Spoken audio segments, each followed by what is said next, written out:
Vingegaard. Pogacar peut pas y aller. Christophe Laporte. Wout van Aert qui part maintenant avec Jonas Vingegaard. Attaque de Marlou.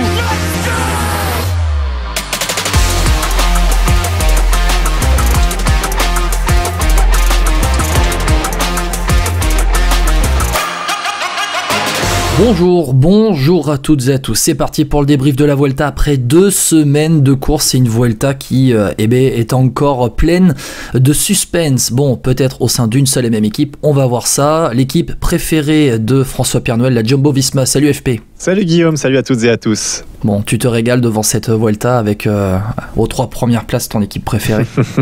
Bon, je me régale, je dis pas que je me régale à fond, mais c'est vrai que c'était impressionnant ce qu'ils ont fait. Alors après, qu'est-ce que tu veux dire? Est-ce que c'est les équipes qui sont pas au niveau en dessous, ou est-ce que c'est la Jumbo-Visma qui est trop forte? C'est ça la question surtout. Peut-être un peu des deux, on peut dire. On va arrondir ça comme ça, il y a un peu des deux, non? Oh, c'est clair, oui, je pense que tu as raison. Après, je suis un peu déçu de la team Emirates, j'espérais mieux de leur part, mais bon, quand tu as les 3 qui marchent sur l'eau, Sepp Kuss qui a son 3e grand tour, tu as l'impression qu'il vient de démarrer sa saison, c'est quand même assez bluffant. Hein. Ouais, alors bluffant, on va s'arrêter à ce mot-là. On n'ira pas, comme on a dit pendant le Tour de France, on n'ira pas aux éternelles suspicions, on verra ça plus tard. Bon, FP, on fait le point sur les classements après 2 semaines de course. On va commencer par ça, avec le classement général. Et donc Sepp Kuss qui a toujours ce maillot rouge depuis une semaine, qui a 1,37 d'avance sur Primoz Roglic, 1,44 sur Jonas Vingegaard. Et puis après, les autres hors Jumbo-Visma, j'ai envie de te dire, t'as Juan Ayuso qui est 4e à 2,37, t'as Enric Mas 5e à 3,06, Marc Soler 6e à 3,10. On va compléter le top 10 avec encore Mikel Landa, t'as un quatuor d'Espagnols derrière les Jumbo-Visma, Mikel Landa 7e à 4,12, Alexander Vlasov et Kian Heudebrock, les deux Bora 8 et 9 à 5,02 et 5,30. Et puis après, il faut aller chercher Joao Almeida à plus de 8,39. En clair, tu as 9 coureurs qui n'ont pas pris d'éclat depuis le début de la Vuelta. C'est un peu ça qu'on peut résumer. Oui, c'est ça. Ils n'ont pas pris d'éclat, mais ils sont à leur niveau par rapport au Jumbo-Visma, quoi. C'est vrai qu'il n'y a que la Bahreïn qui a tenté quelque chose sur une étape par rapport aux autres équipes. La UAE, j'ai trouvé un peu en retrait. Je trouve qu'ils n'ont pas joué la carte du nombre, ce qu'a pu faire la Jumbo-Visma beaucoup de fois sur cette 2e semaine. J'étais un peu déçu. Et puis évidemment, de toute façon, on va y revenir, mais c'est l'éclat qu'a pris Remco Evenepoel sur l'étape du Tourmalet. Voilà, c'était là l'étape, on l'avait affiché en gros. On avait dit voilà, c'est là où tout se jouera, en tout cas une grosse partie de la Vuelta, effectivement. Evenepoel qui a complètement explosé, qui avait pris plus de 25 minutes, je crois, sur... Oui, je vais regarder ça. C'est ça, une demi-heure. Voilà, et donc c'est dommage parce qu'en fait cette Vuelta elle était via cette concurrence-là, Remco Evenepoel un peu contre l'équipe Jumbo-Visma, et c'est là où on voit que Remco Evenepoel, déjà il peut pas tout faire tout seul, ça il faut le dire, parce qu'il a l'air vraiment en forme malgré tout, parce qu'il remporte l'étape le lendemain là quand il part avec Romain Bardet. Mais il a pris 27 minutes. 27 minutes. Et puis voilà, tu sens qu'il n'a pas d'équipe, quoi. Alors qu'en face, tu as la Jumbo-Visma, et quand la route s'élève, à un moment ils peuvent envoyer Sepp Kuss, à un moment ils peuvent envoyer Primoz Roglic, et puis ils peuvent envoyer Vingegaard, et puis voilà, Evenepoel là c'était vraiment pas son jour, donc. Moi, Evenepoel, c'est toujours bizarre parce que j'ai l'impression qu'on l'a. Alors, je dis pas survendu, mais parce qu'on va encore se faire taper par nos amis belges, mais je veux dire, Evenepoel, tu vois. On a l'habitude. Non, mais Evenepoel, je pense que c'est un super coureur, c'est un monstre, tout ce que tu veux. Mais sur les grands tours, je suis désolé, il m'a jamais fait cette impression de ultra dominé, tu vois, ce que nous a montré Pogacar, Vingegaard, etc. C'est pas pour ça que c'est un mauvais coureur, au contraire. C'est juste qu'Evenepoel. Parce qu'il a jamais. Vas-y. Mais il n'a jamais réellement pu se tester sur un grand tour aussi. C'est un peu ça. Il est encore très jeune sur les grands tours. Remco Evenepoel. Il y a toujours eu un grain de sable en fait avec Evenepoel, et donc à part la Vuelta l'an passé où au final le grain de sable ça a été plus sur Primoz Roglic que sur lui, voilà, il a eu les planètes alignées. Il y a eu Carapaz qui a pas fait une bonne Vuelta non plus, qui a pris un coup d'éclat à l'époque, donc ouais, mais il termine devant Enric Mas qui est une référence quand même dans les grands tours. Non mais je dis en fait vraiment cette Vuelta l'année passée, on a l'impression que tout le monde s'est dit ah ouais, il a remporté la Vuelta, maintenant c'est le Giro et prochaine étape Tour de France. Attendez les gars, attention, un grand tour c'est compliqué, c'est délicat, on le voit bien, on peut tomber malade, il peut y avoir une chute. Et puis voilà, mine de rien, Evenepoel cette année, il y a une grosse concurrence sur la Vuelta, et on voit que quand c'est aussi dense, Evenepoel était loin d'être le plus fort en haute montagne. Donc sur cette étape qui était hyper compliquée, parce que si t'étais pas bien, t'étais foutu. La preuve, Lenny Martinez qui était très bien en première semaine, il a pris cher. Voilà, c'était délicat. Donc Evenepoel, j'arrive pas trop à savoir son niveau sur les grands tours. Je pense que ça reste quand même une référence, c'est-à-dire voilà, sur les classiques, sur les étapes de grand tour, il va remporter plein. Sur le Tour de France, tant qu'il y a des Pogacar, Vingegaard, et tant qu'il y a des équipes plus fortes que la sienne, je sais pas s'il remportera beaucoup de grands tours. Après, Remco Evenepoel, comme je disais, pour moi, il est encore très jeune sur les grands tours. Il fait quoi? Il fait son 3e grand tour, c'est ça? Si on regarde, ou son 4e grand tour peut-être. Il a pris le départ, alors attends que je regarde un peu dans le passé. Il avait pris le départ de la Vuelta l'année dernière qu'il gagne. Ah oui, il avait pris le départ du Giro, c'était en 2021 qui ne finit pas. Voilà, c'est ça, pour son retour à la compète après la chute sur le Tour de Lombardie. Donc c'est son 4e grand tour. C'est vrai qu'il y a, bon, alors on va dire ce premier Giro en 2021, il revient du Tour de Lombardie, premier grand tour. Bon voilà, physiquement il n'avait pas tenu les 3 semaines. L'année dernière il remporte la Vuelta. Cette année il doit abandonner à cause du Covid. Et moi j'ai un petit parallèle à faire au niveau des contre-la-montre sur le Giro de cette année et la Vuelta de cette année, où en fait certes il remporte le contre-la-montre du Giro qui était en fin de première semaine là, cette année. Là il fait 2e derrière Pipo Ganna sur le contre-la-montre d'il y a une semaine, du mardi, début de 2e semaine. En fait l'un et l'autre, derrière Ganna à la Vuelta, pas loin devant Geraint Thomas au Giro, à chaque fois c'était des contre-la-montre test un peu pour lui, où on a vu qu'il n'était pas réellement en forme. Avec du recul, on se rend compte qu'en fait, s'il n'écrase pas tout le monde en contre-la-montre, il n'est pas réellement en forme. Et autre chose, il s'est préparé pour être champion du monde du contre-la-montre, avec donc un travail de force énorme qui, à mon avis, dans la préparation de la Vuelta, eh bien, le perturbe dans le sens où ce ne sont pas du tout les mêmes spécificités à travailler à l'entraînement. Je sais pas si tu vois ce que je veux dire. Je te comprends, c'est vrai. Oui. Alors que tu vas en haute montagne travailler, faire des stages en préparation du grand tour, et comme d'hab, les jumbo ils partent en altitude, ils partent en stage, et ils ressortent du formol pour aller disputer les courses.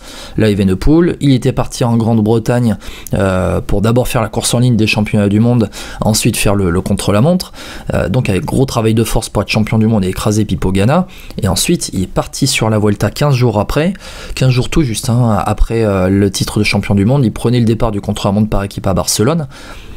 Donc pour Remco Evenepoel, peut-être qu'avec le retour des championnats du monde l'année prochaine, plus tard dans le calendrier, on va avoir, s'il veut faire la Vuelta, parce qu'il y aura les Jeux Olympiques, du coup l'année prochaine, dans cette fin juillet début août, voilà, peut-être qu'on va avoir un Remco Evenepoel qui va être plus concentré, qui va être mieux s'il fait la Vuelta, ou en tout cas qui va être en meilleure forme. Là, la préparation a été un petit peu tronquée pour lui, et bon, on le voit, il va quand même aller chercher le maillot à poids, je pense, d'ici la fin de cette Vuelta, il va aller tenter les échappées, et puis le top 10 est encore largement à sa portée, parce que la 3e semaine va être terrible, et il y aura l'Angliru. Donc voilà, pour Remco Evenepoel, tout n'est pas encore à jeter. Oui, il a eu un gros éclat. Oui, les équipes ont roulé une fois qu'ils l'ont vu lâcher. Ils ont roulé pour l'enterrer définitivement. C'est aussi ça la course. C'est aussi ça les lots un jour sans. Si t'as pas l'équipe autour pour t'emmener et te faire limiter à casse, ou alors si t'as rien dans les jambes, mais rien de rien, tu passes à la trappe et puis terminé. Parce que là, Remco Evenepoel, c'est vraiment un grand jour sans pour lui. Et d'ailleurs, je termine juste sur ça, je te repasse la parole, FP, après. Dans les commentaires, notamment d'Eurosport, j'étais pas choqué, mais j'entendais tout de suite parler d'abandon pour Remco Evenepoel. Ah, il va pas aller au bout. Ah, il va abandonner. Ouais. On peut pas dire ça. Peut-être que l'attitude avec les anciens professionnels, eux, ils le voient derrière la télé, ils se disent il y a l'attitude qui laisse transparaître ça et ça. Mais en fait, ça aurait été un désaveu terrible pour Remco Evenepoel au premier coup sur la tête d'abandonner. Ça aurait été un message terrible pour la concurrence, d'un air bon, écoute, je tente et si ça réussit pas, je me casse et je vais faire autre chose. Oui, c'est vrai. Une carrière professionnelle, c'est fait de haut et de bas. Oui, après Remco Evenepoel, on voit comment il a réagi le lendemain. Il a réagi en champion, donc c'est vraiment très positif. Moi, j'ai envie de marquer un point sur Remco Evenepoel, j'en avais déjà parlé dans le précédent podcast, c'est sur l'impact médiatique. Je vais faire un parallèle avec un autre jeune belge qui fait une très belle Vuelta, c'est Kian Uijtdebroek. Lui, il vit caché de Remco Evenepoel. On en parle moins. Alors oui, les spécialistes du vélo en parlent. Oui, on sait que c'était un très grand prometteur, un très grand cycliste prometteur. Il a prouvé, voilà, sur l'étape du Tourmalet, il est avec les meilleurs. Il est 9e à 5 minutes 30 de Sepp Kuss. Voilà, c'est à moins de 5 minutes donc de Roglic et Vingegaard. c'est super positif pour lui. Et je pense que, en fait, Heudebroek profite que Evenepoel attire toute l'attention. Et en fait, je pense que cette attention et cet impact médiatique dessert Evenepoel. J'ai l'impression que beaucoup de fois, même dans les réactions d'après-course, alors ouais, il parle avec son cœur, il parle très bien. Moi, je trouve qu'Evenepoel, en termes de communication, c'est très fort. Enfin, à chaque fois, il parle comme il pense. Et ça me rappelle un peu Thibaut Pinot ou un Romain Bardet, par exemple, de coureurs qui sont très appréciés par les médias de base. Et puis voilà, le public les aime pour ça.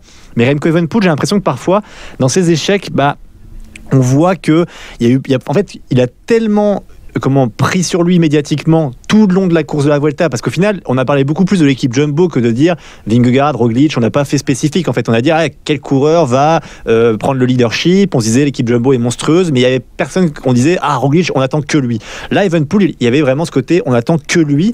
Et déjà le début de la Vuelta, avec tout ce qu'il y avait comme problème d'organisation, il s'est un peu éparpillé. Je trouve qu'il s'énervait vachement, il s'est agacé beaucoup de fois. Je trouve que dans sa communication ça laissait transparaître un agacement, en fait, et j'ai l'impression que ça le dessert un peu, et que cette attente continuelle sur chaque course où il est, ça le dessert un peu. Et au contraire, pour faire un parallèle sur Ken Heudebroek, lui il avance beaucoup plus caché, et je trouve que par rapport à sa progression en termes de grand tour, alors après on verra quel avenir, qui aura raison là dans l'avenir, mais Ken Heudebroek me paraît plus solide pour remporter un grand tour style Tour de France que Remco Evenepoel, parce qu'en haute montagne on voit que Ken Heudebroek il a un sacré potentiel quand même à cet âge-là, c'est impressionnant. Donc et puis il va très bien au chrono, il se place pas trop mal. Alors on a vu que là sur la fin de semaine c'était un peu plus compliqué, mais voilà, j'ai beaucoup d'espoir, et je veux dire, alors je dis pas que ce sera Heudebroek qui remportera un Tour de France avant Remco, mais s'il y a des Tours de France comme les dernières années, je suis pas sûr que Remco gagne un avant un moment quand même. Alors pour Ken Heudebroek, il y a aussi une chose, c'est que il est dans une équipe Bora, une équipe étrangère par rapport à la Belgique, avec un leading partagé avec Alexander Vlasov, qui a aussi un gros potentiel, le russe. Et d'autre côté, pour Remco Evenepoel, je pense que pour moi, il est hermétique à ça. Il est hermétique à cette pression-là. Il a la pression sur les épaules depuis qu'il a 17 ans. Depuis qu'il s'est révélé aux yeux du grand public en collant, 10 minutes et en remportant solitaire un championnat d'Europe seul, à Plumelec, il me semble, c'était à Plumelec.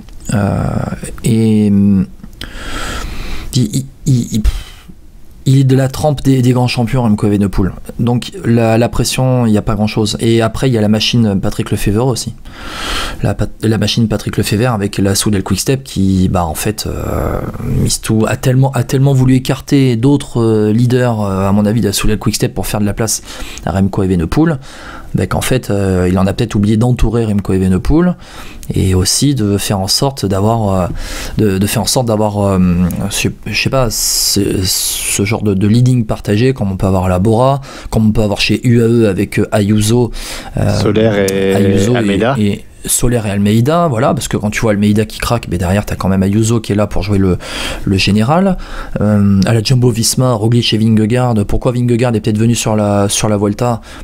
Parce qu'il était en forme, parce qu'il voulait peut-être se tester avec un deuxième grand tour un peu de temps, mais aussi ça permettait d'avoir une une arme supplémentaire pour la Jumbo Visma aussi. Ouais, voilà, aussi. Puis une arme supplémentaire aussi, voilà. Alors en plus Sepkus, et l'année dernière quand Vingegaard vient et Roglic, ils sont tous les deux au départ du Tour de France, tous les regards ne sont pas sur Primoz Roglic, malgré sa forme qui baisse un petit peu. Donc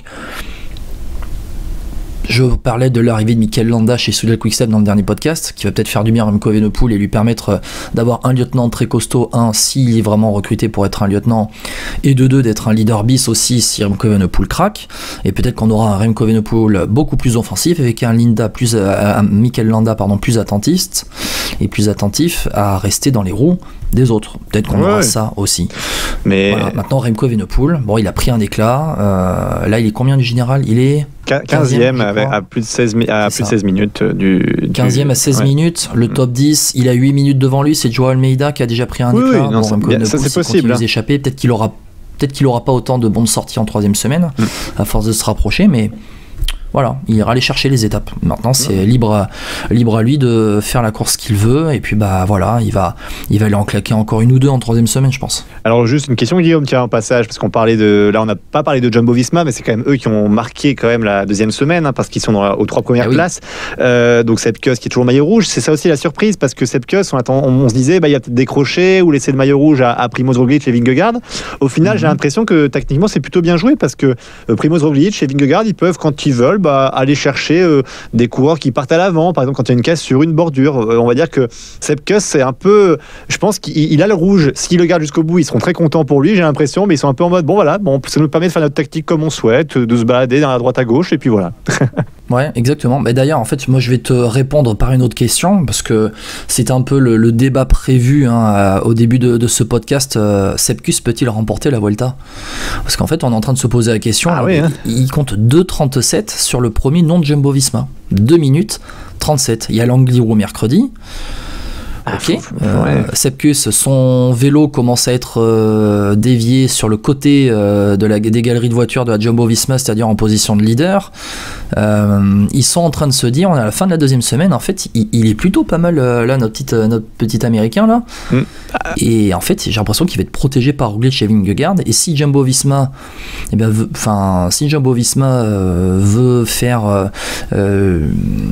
veut faire Giro pour Roglic, Tour de France pour Vingegaard et Vuelta pour Sepp Kuss, j'ai l'impression que ça irait bien aussi à Roglic et Vingegaard. Ouais. Après, je sais pas ce que t'en penses. Je suis assez d'accord. Après, je sais pas on va dire, je crois pas qu'ils vont laisser Sepp Kuss pour laisser Sepp Kuss. Je pense que Sepp Kuss, s'il gagne la Vuelta, c'est que il aurait bien résisté, parce qu'on a vu sur l'étape notamment du Tourmalet, Vingegaard me paraît quand même avoir rattrapé une jambe très aérienne. Franchement, il était impressionnant.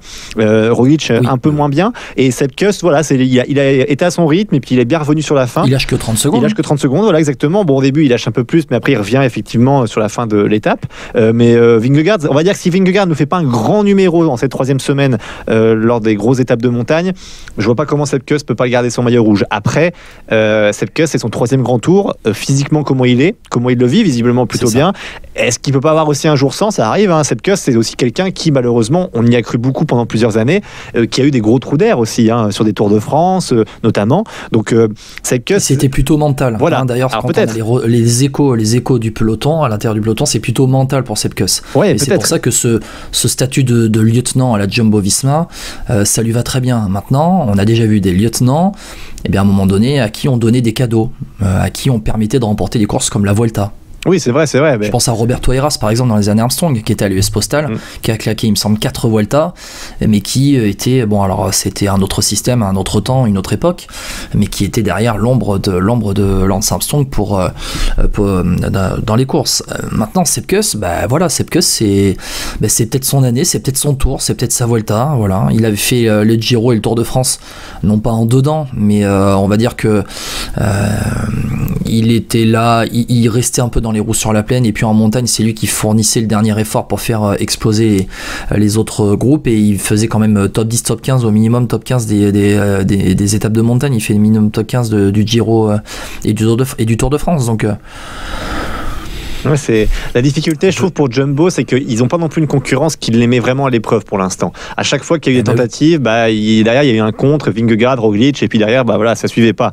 Le truc, c'est que si un jour, et en plus ils ont de la marge maintenant. Ouais, ils ont de la marge en plus, mais je veux dire, là, même si c'était un Ayuso qui partait, par exemple, et Almeida derrière qui roule pas, c'est pas grave, ils peuvent envoyer Roglic ou Vingegaard, et puis Almeida ou Soler pourraient pas forcément le rattraper. Donc il y a ça aussi, ce côté-là où il manque un concurrent très fort. Donc la difficulté, c'est ça, c'est que si Ryan Ayuso marcher sur l'eau aussi et puis tenter des choses, ça serait peut-être problématique à un moment donné. Je sais pas, Ayuso prend 30 secondes d'avance, qui roule, tu vois, Kuss, Roglic ou Vingegaard. Sauf que malheureusement, ce cas-là n'est pas encore arrivé. Et ce que j'ai un peu peur pour cette troisième semaine de Vuelta, c'est qu'on assiste juste à un enterrement un peu de première classe de tous les outsiders qui se disent bon, on peut rien faire, essayons de gratter une place sur le podium ou alors au moins sur le top 5, quoi. Ouais. Et je suis en train de regarder l'écart qui a été pris par Sepp Kuss lors de l'étape qu'il remporte, où Lenny Martinez avait pris le maillot rouge.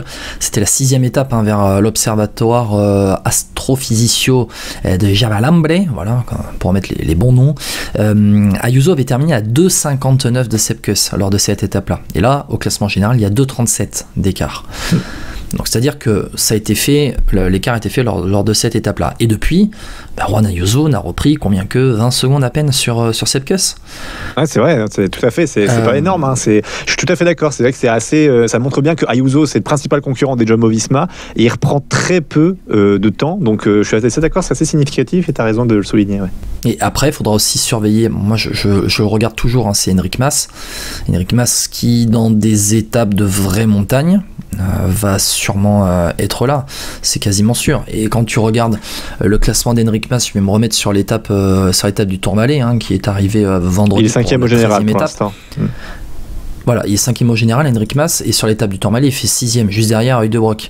Et en fait, tu avais 3 Jumbo-Visma, et puis après, tu avais Ayuso et Heudebrock. Donc, on se dit que c'est Ayuso qui est l'adversaire numéro 1, mais les Jumbo-Visma, étant donné qu'ils sont 3 premières places, et t'en parlais, il y a un marquage, mais il va y avoir un marquage individuel terrible. Ouais. Roglic, il va prendre tel gars, Vingegaard, il va prendre tel gars, et puis après, Sepp Kuss, tu gères ton effort, nous, on va enterrer les autres. Voilà. Tu roules à ton train et puis on va tenter ça. C'est rare d'avoir eu des cas. Et puis si au pire Sepp Kuss il lâche. Ouais, c'est rare d'avoir eu des cas avec 3 coureurs très forts comme ça. Tu vois, 2 j'ai des souvenirs, 3 j'ai pas trop de souvenirs. Tu vois, genre de 3 coureurs monstrueux comme ça qui, peu importe ce que tu fais, tu peux rien faire. Tu vois, contre eux. J'ai pas de souvenir de ça, de 3 coureurs aussi monstrueux sur un grand tour. Ça a dû arriver, hein, mais j'ai vraiment pas de souvenir, en tout cas de ma mémoire. Toi, t'as le souvenir de 2 coureurs comme ça monstrueux? 2 coureurs monstrueux. Il y avait à l'époque Chris Froome et Wiggins par exemple. Où tu vois, quand je dis monstrueux, c'est par rapport à la concurrence. Il y a eu ça à un moment donné quand même. En 2019, tu as eu Bernal et Geraint Thomas. Par exemple aussi, qui voilà. ont fait 1 et 2 au Tour de France. Mais c'était pas aussi impressionnant que sur la Volta, par exemple. C'est vrai que, tu vois, là, c'est assez bluffant, mais moi, j'ai ces souvenirs-là qui me reviennent, en tout cas sur le Tour de France. Sur la Volta, je réfléchis. Si je vais chercher avec 3 coureurs, j'ai peut-être un Tour de France aux confins des années 2000-2010, avec la Astana quand Armstrong était sorti de sa retraite, où il y a eu Contador et Armstrong, et je crois qu'il y a eu Andreas Klöden aussi qui était dans la boucle. Ok, ouais, j'ai vraiment pas souvenir là. Ouais, mais c'était fin des années 2000, c'était peut-être le Tour de France 2009. Ok. Peut-être le Tour de France 2009. Il n'y a pas eu un moment en 2011, Vaucler, Pierre Roland et Cyril Gauthier qui étaient dans les 3 premiers. Et Cyril Gauthier, non, Anthony Charteau. Anthony Charteau. C'était la mafia vendéenne, il me semble. Non, mais Vingegaard et Roglic étaient annoncés comme les 2 grands favoris de cette Volta, ça c'est sûr. Sepp Kuss il crée la surprise. Voilà, maintenant jusqu'à quand va continuer la surprise? On avait dit il y a une semaine, Lenny Martinez qui peut entrer dans le top 5, dans le top 10. C'est mort. Finalement, il a craqué. Alors il est malade. En train de se faire travailler la caisse. Il est malade, a priori, parce qu'il a dit, il l'a dit au micro d'Eurosport, il avait dit qu'il se sentait pas bien un peu partout. Là où je suis un peu plus rassuré pour Lenny Martinez, alors c'est pas pour chercher le positif à chaque fois sur les Français, évidemment c'est embêtant parce que je pense que le top 10 il pouvait le faire et malheureusement voilà, il tombe malade au mauvais moment. Là où je suis rassuré, c'est qu'il abandonne pas non plus. Donc c'est vrai que, et même en étant malade et pas bien, il prend pas cher dans le sens où il est toujours dans le top 20. Moi je pense que Lenny Martinez, il faut qu'il vise pour moi, s'il reste dans le top 20, voire chercher peut-être le top 15, mais ça va être compliqué, top 15. Mais allez, 16e, pourquoi pas, et chercher une victoire d'étape, quoi. Pour moi, c'est ça, parce que cette FDJ, elle est frustrante, parce que Romain Grégoire, là, il se fait avoir par Jesus Serrada chez la Cofidis. Mine de rien, Cofidis qui remporte encore une fois une victoire d'étape sur chaque grand tour. Avec la magnifique célébration du kiné ou du soigneur qui était juste à la ligne d'arrivée, qui a été chassé par la Guardia. Ça aussi, encore une belle image aussi. Mais, bref. Mais en tout cas, Lenny Martinez, très prometteur, il faut qu'il vise les étapes, et j'espère que ça va aller mieux pour lui, mais c'est positif qu'il n'abandonne pas.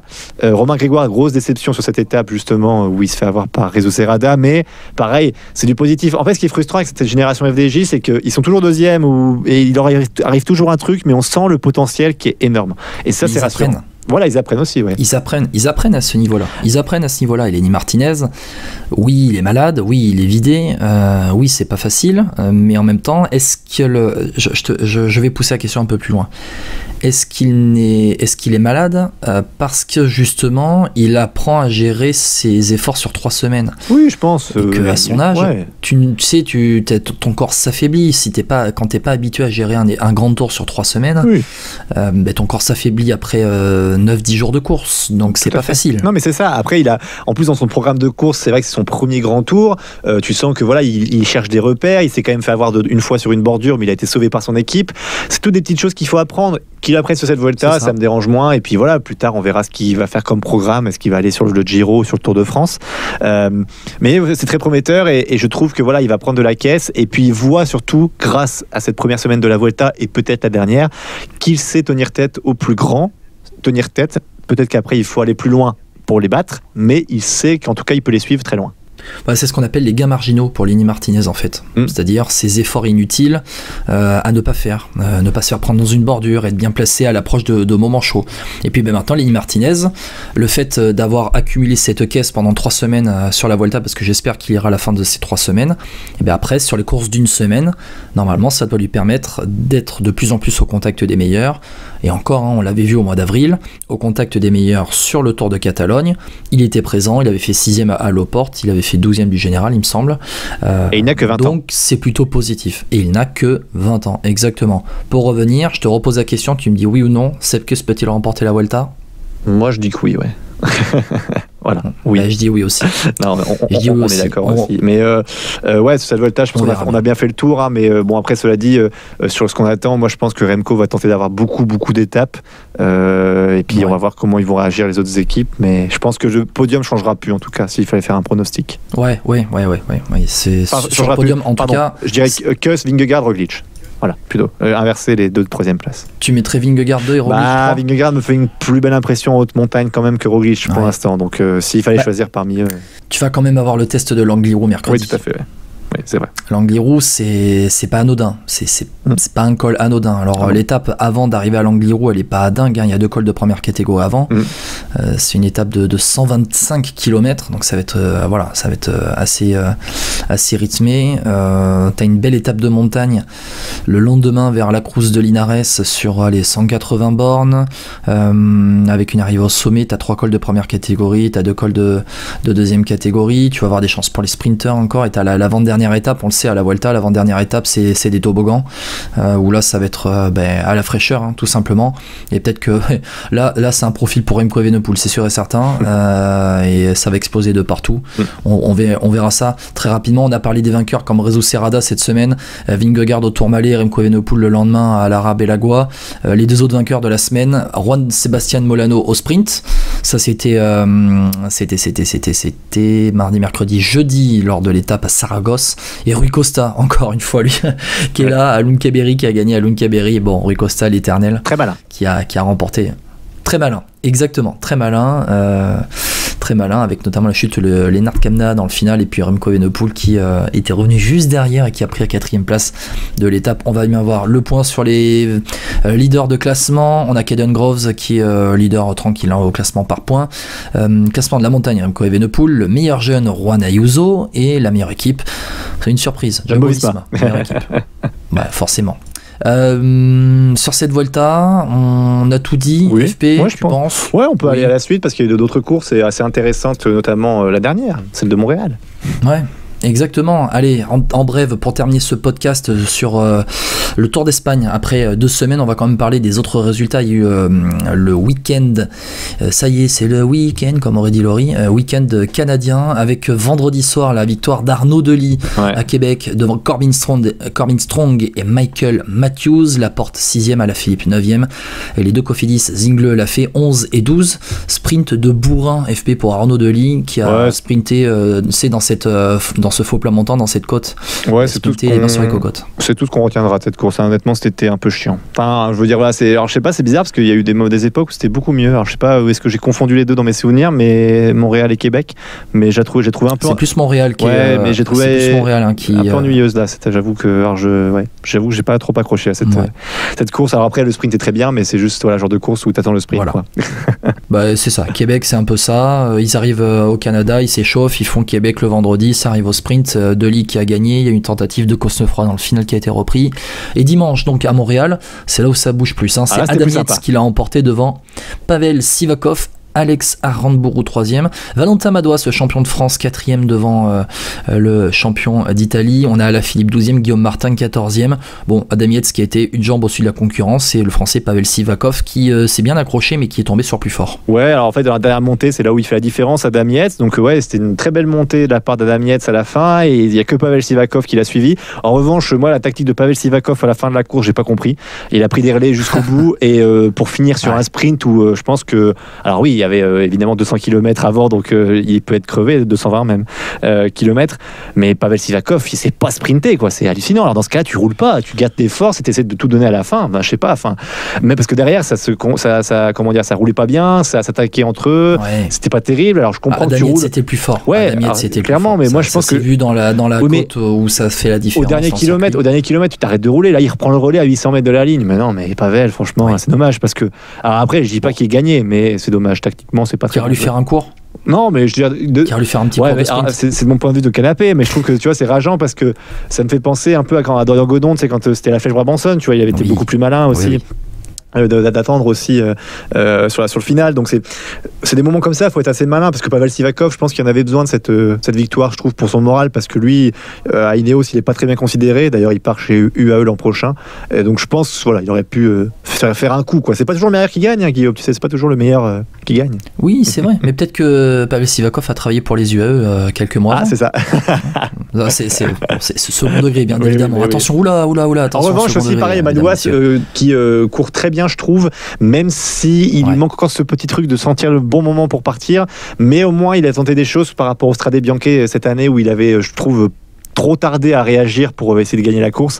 Là, je trouve qu'il a essayé de revenir au bon moment par rapport à ses moyens de la course, quoi, parce que sur la montée, il était beaucoup plus faible que Yates, mais malheureusement, voilà, il n'était pas aidé par ses compagnons d'échappée. Petite parenthèse, Madouas, il nous fait une sacrée saison sur les courses d'un jour. Il avait remporté la Bretagne classique à Ploué. Il y a une semaine, il remporte à Ploué. Il est champion de France. Et puis, au printemps dernier, 5e à Liège, 4e à Paris-Camembert, 11e à l'Amstel. Bon, sur les Flandriennes aussi placées. C'est marrant de placer Paris-Camembert entre toutes ces grandes courses, Guillaume. J'aime bien Paris-Camembert, mais dès qu'on parle de Camembert, c'est une grande course, je suis désolé. Bon, allez, en bref, les autres résultats que j'ai repérés à gauche à droite, le Tour de Grande-Bretagne remporté par Wout van Aert. Juste très rapidement sur Wout van Aert, un coup tactique magnifique cette semaine sur l'une des étapes qui est arrivée au bord de la mer du Nord, il me semble, avec un Wout van Aert qui a pu profiter d'une cassure faite par Olaf Koy dans le final. Il y a eu 2 virages à angle droit, et sur l'une d'elles, Olaf Koy n'a pas relancé. La cassure a été faite, Wout van Aert a terminé en solitaire. On peut dire que Jumbo-Visma est une équipe qu'on n'aime pas trop, etc., etc. Mais là, tactiquement, ils ont été au-dessus de tout le monde. Oui, largement. Puis Olaf Koy, il remporte 4 étapes. Tu vois qu'il est plus fort au sprint, il est bien emmené. Et puis la tactique qu'ils emploient là sur Wout van Aert, c'est la tactique qu'on fait sur Pro Cycling Manager en jeu vidéo, quoi. Exactement. Donc c'est vraiment parfaitement joué. Non, franchement, à part t'incliner, tu peux rien dire. Hein. Puis Wout van Aert, vraiment très très bon coureur. Et puis là, très bon coureur. Je veux dire, là dans cette course, il a vraiment bien géré le coup. Et voilà. Oui, c'est ça. Non, mais ils étaient tout en contrôle, les Jumbo, mais c'est vraiment ce coup tactique cette semaine avec la victoire de Wout van Aert en solitaire qui m'a impressionné. Allez, rapidement, le Grand Prix de Fourmies qui a été remporté par Tim Merlier de la Quick Step. La course féminine des Grand Prix de Fourmies a été remportée par Martha Lash. On a eu quoi? Le Tour de l'Ardèche qui s'est terminé ce lundi, remporté par Marta Cavalli. Bonjour. À la FDJ Suez qui a battu son record de victoire sur une saison. On en parlera dans quelques semaines pour faire les bilans. Avec aussi chez les femmes, c'est une grande dame du cyclisme qui a tiré sa révérence ce week-end, Annemiek van Vleuten sur le Ladies Tour, qui a pris sa retraite. Voilà, une grande dame du cyclisme qui s'en va, Annemiek van Vleuten. On en parlera, je pense qu'on fera des podcasts spéciaux retraités en fin de saison. Il y en a pas mal, hein. Il y en a quelques-uns à faire. Entre Pinot, Sagan, t'as aussi la Annemiek van Vleuten chez les femmes. Ça va être Van Vleuten, elle a marqué son sport. C'est une légende du sport féminin qui s'en va. Et j'ai envie de dire aussi pour les coureuses d'aujourd'hui, je pense qu'elles doivent voir ça d'un bon oeil, parce que franchement, je pense qu'elles en pouvaient plus de Van Vleuten qui était enfin. C'est ça, je pense, tu vois. Mais c'est bien, c'est-à-dire qu'elle était une grande championne à ce moment-là. Et puis, au moins, elle aura connu à sa fin de carrière les plus belles courses, je pense, pour les féminines. Enfin, le Tour de France et Paris-Roubaix aussi. Tu vois, c'est des courses, je pense, bien sûr. C'est des courses qui la marqueront, je veux dire, tu vois. Même si je pense qu'elle est très contente de ce qu'elle a gagné avant, parce qu'il y avait la course Baille le Tour, par exemple, avant pour les filles. Mais je suis content qu'elle ait connu ça, quoi, parce que c'est quand même une grande cycliste. Exactement. Les 10 tours qui a été remporté par Lotte Kopecky devant Lorena Wiebes, c'est Anna Henderson. Rapidement, on va terminer avec lui. On l'avait eu dans Vélo Podcast il y a quelques semaines. Il s'était blessé, une fracture de la clavicule au printemps. Il revient tambour battant à la fin de l'été. Il revient plein badin. Léo Bizio, le junior, champion du monde junior du cyclocross. Léo Bizio de l'équipe AG2R, eh bien, qui vient de remporter en Suisse, pas loin de chez toi, FP, il y a quelques jours, le Grand Prix. Vas-y, dis-moi, dis-le, tu as peut-être en français. Je l'ai plus là, c'est le Grand Prix du. Alors je l'ai pas là. Rübliland. Ah ouais, c'est possible. Alors là, j'avoue, j'ai pas le nom, j'ai juste vu que c'était en Argovie, pour tout avouer.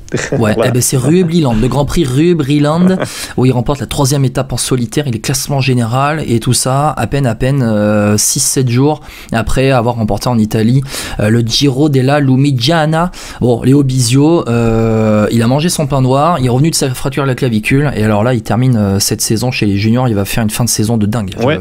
C'est vraiment, voilà, ça fait vraiment plaisir pour lui. Exactement, on est curieux de voir sa progression l'année prochaine avec la Conti, mais on voit qu'H2R prend un bon virage et puis a des coureurs prometteurs, surtout à promouvoir, parce qu'on a eu aussi l'Australien Oscar Chamberlain qui est champion du monde, je crois, en chrono. Et qui a prolongé son qui avait remporté Paris-Roubaix, il me semble aussi. Oui, tu mets le 2 sur Roubaix, mais oui, il est très bien placé, il remporte. Mais voilà, Oscar Chamberlain qui a aussi prolongé chez H2R, donc ils auront des jeunes prometteurs à promouvoir dans les futures années, parce qu'ils en ont bien besoin. Et chez les Suisses aussi, non, à promouvoir ou... On verra, on en parlera plus tard, je crois. Ça se passe comment ? Non, bon. Tu nous sors pas tes infos, pas encore ? Non, pas encore, on le reçoit bientôt. Pas encore. Bon, FP, je te remercie beaucoup pour ce podcast débrief de la 2e semaine de la Vuelta. Bon, on retient Sepp Kuss vainqueur de la Vuelta dans une semaine, ça c'est ce qu'on dit, donc ça veut dire qu'il va pas gagner. En tout cas, je te remercie beaucoup. Les petites brèves à la fin pour détailler un peu ce qui s'est passé pendant cette semaine avec la planète cyclisme qui continue de tourner. FP, bon, on se voit dans une semaine pour débriefer cette Vuelta. En tout cas, on s'appelle comme d'hab. Exactement. On verra bien. Ça va être encore sympa cette Vuelta. Ouais, on va en profiter à fond et puis on espère une petite surprise à la fin. On va voir comment ça va se passer. Une petite victoire française, on peut espérer en tout cas. Inch'Allah, comme on dit. Bon, FP, je te laisse boucler. Vas-y. Allez, ciao à tous. Ciao. Petite conclusion.